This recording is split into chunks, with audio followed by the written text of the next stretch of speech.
Hii ndo hali halisi ya Dodoma. Hii chuo cha mipango. Tumetoka tauni njia ya Don Bosco, nje ya mipango kuelekea Don Bosco mpaka kwa Mbunge.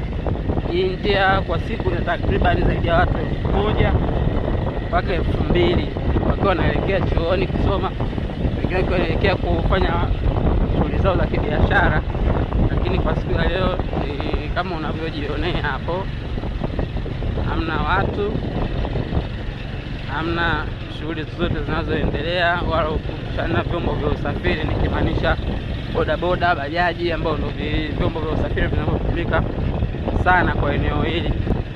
Na ni barabara kubwa inatokea mpaka Nkuungu. Kwa hiyo hapa tutanyoosha mpaka Nkuungu ili tuendelee kuona hali halisi inavyoendelea.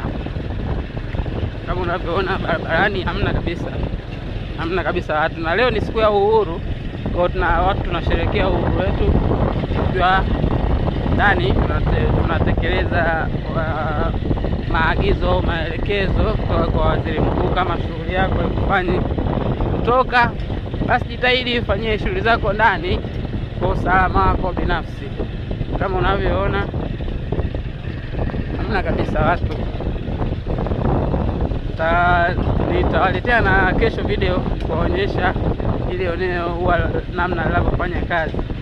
Mwingine anaweza kaona kama uongo. Angalia sehemu zote za kiuchumi, biashara. Hapa tunaona papo wazi peke yake ndio amefungua, na ile genge huko kote amefunga kama tunavyoona. Pamefungwa kote huko. Hapa papo wazi, huko papo wazi. Hapa tumefika frame za kwa Mbunge kama unajionea.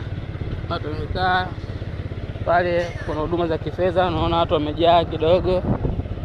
Kote hao wamefunga, kote hapa wamefunga. Huku famous pale wamefunga, huku wamefunga. Tumefika mpaka leo upo gengeni. Mpaka kote mpaka Mtu Kimwili amefunga. Hapa ni eneo la Mtu Kimwili.